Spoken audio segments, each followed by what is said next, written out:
La Russie a lancé mardi des missiles et des drones explosifs au-dessus d'Odessa et de Mykolaïv en représailles à l'attaque ukrainienne contre le pont de Crimée.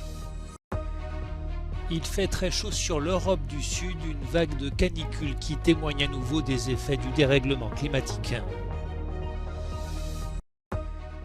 Diplomatie et commerce, l'Union européenne et l'Amérique latine finissent par s'entendre à Bruxelles pour relancer les liens entre les deux partenaires. Le Danois Jonas Vingegaard a survolé la 16e étape du Tour de France et se rapproche d'une seconde victoire d'affilée dimanche à Paris.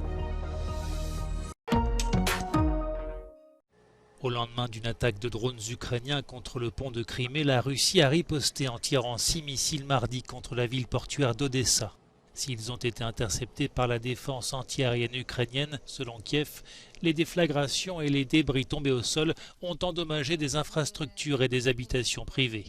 Outre les missiles, 21 drones explosifs Shahed ont été détruits au-dessus d'Odessa, ainsi que dans la région de Mykolaïv, plus au nord, où une infrastructure industrielle a également été endommagée. La Russie, pour sa part, affirme avoir atteint ses objectifs et détruit des installations où se préparaient des attaques avec des bateaux sans équipage, ainsi que plusieurs dépôts de carburant utilisés par l'armée ukrainienne. Pendant ce temps, dans le détroit de Kertch, les files d'attente des touristes russes se poursuivent sur le pont de Crimée, partiellement endommagé par une attaque de drones ukrainiens. Moscou a depuis suspendu l'accord sur l'exportation de céréales ukrainiennes, une décision condamnée par la communauté internationale qui relance les risques de famine dans les pays les plus pauvres.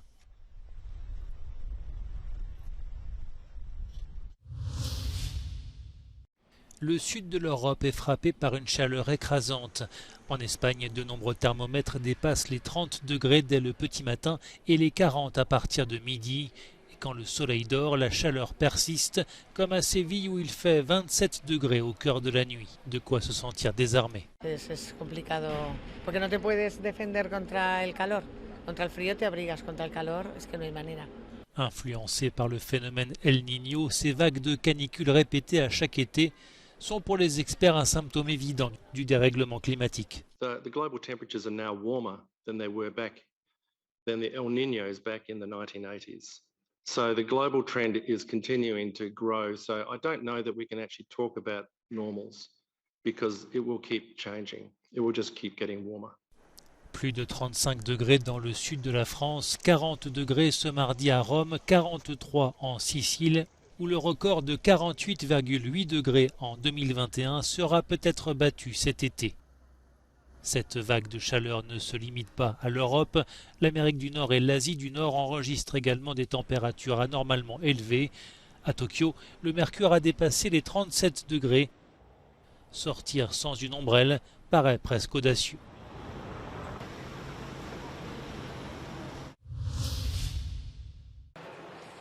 Malgré les promesses d'investissement et la signature de plusieurs accords, la guerre en Ukraine a monopolisé une partie du sommet qui s'est terminé mardi entre l'Union européenne et la communauté des États latino-américains et des Caraïbes. Un pays, le Nicaragua, n'a pas signé la déclaration finale dont l'un des articles fait référence à l'invasion menée par la Russie.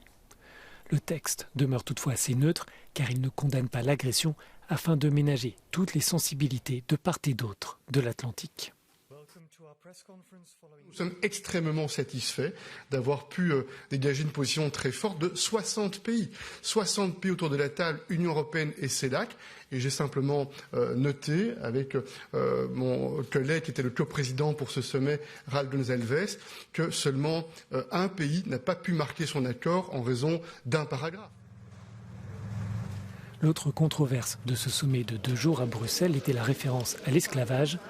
Les dirigeants se sont entendus sur un paragraphe qui reconnaît et regrette les souffrances indicibles infligées à des millions de personnes. Mais il n'est pas fait mention de réparation. Cette rencontre a aussi permis de relancer les liens commerciaux entre les deux partenaires.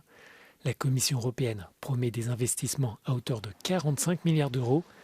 Plusieurs textes ont été signés, comme le protocole d'accord avec le Chili, pour établir un partenariat sur les matières premières. Es la primera vez que pudimos discutir y hablar con toda claridad un mecanismo para terminar con el extractivismo en América Latina. Esta idea de que América Latina es solo proveedora de producción primaria y pareciera que siempre fue impedida de industrializar esa producción primaria. Y es la primera vez que con todas las letras pudimos hablar del extractivismo sin culpas. Medio en broma, medio en serio. Digo, demandó 5 siglos, pero finalmente lo conseguimos. Avec ces accords, l'Union cherche à se repositionner sur le continent sud-américain pour ne pas se laisser distancer par la Chine. Pékin est devenu le deuxième partenaire commercial de la région derrière les États-Unis, mais devant les 27.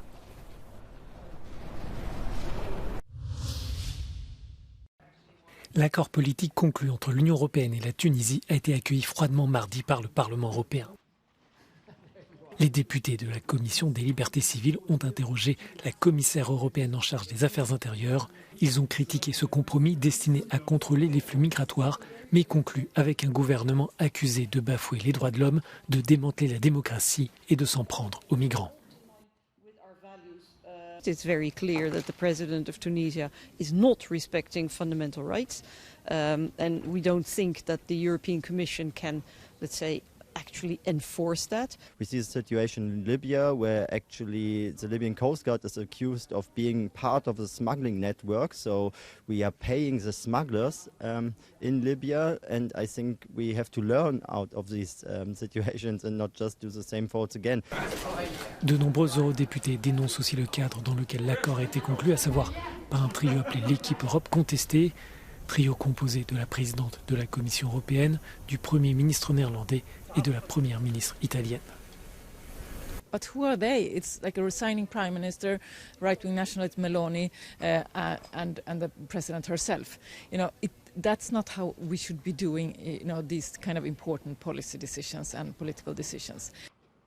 La commissaire européenne a défendu l'accord politique et assure que la coopération avec les pays tiers est cruciale pour gérer les flux migratoires. I do not agree with the description that Tunisia is blackmailing. I think that we have a good cooperation with Tunisia, but it's also important to strengthen this cooperation and to step up the support to Tunisia. And this is the aim of this memorandum of understanding, and especially the migration part of it. Il n'y avait presque aucun eurodéputé d'extrême droite à cette audition et personne pour défendre l'accord pendant le débat, à l'exception de la commissaire.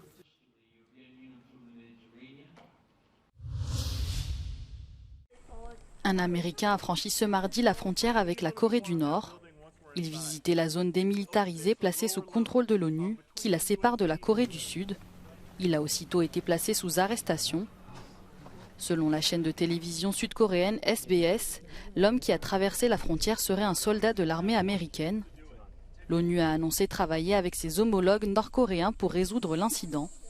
Des centaines de touristes visitent chaque jour lors de voyages organisés la zone de sécurité commune située à l'intérieur de la zone démilitarisée.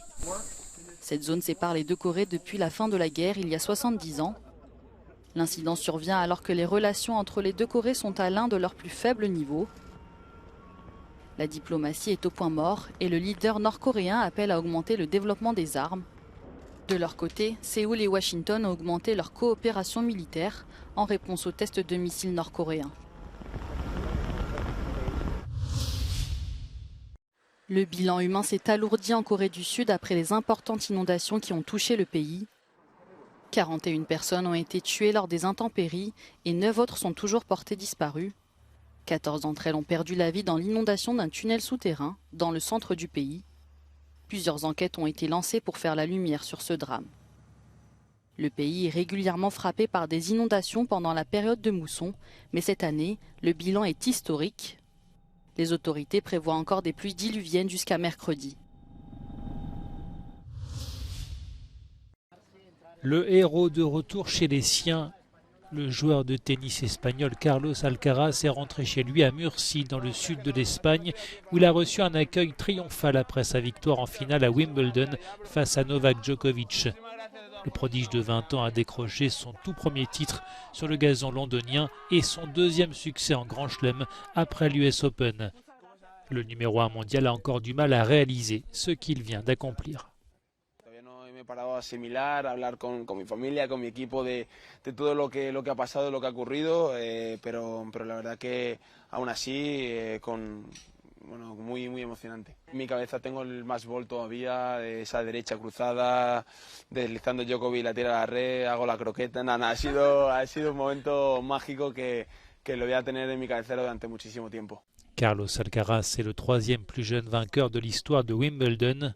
A-t-il l'impression d'avoir marqué l'histoire? Puede ser que la historia haya cambiado un poco, pero yo creo no me lo tomo así, porque mientras estén Rafa, Djokovic ahí, van a ser los referentes para todo el mundo, van a ser leyendas en el futuro, una vez que no estén, que espero que sea dentro de mucho tiempo, ya hablaremos de las nuevas generaciones, de la nueva era, pero yo creo que ahora mismo todavía hay que disfrutar de Djokovic y de Rafa todo lo que podamos.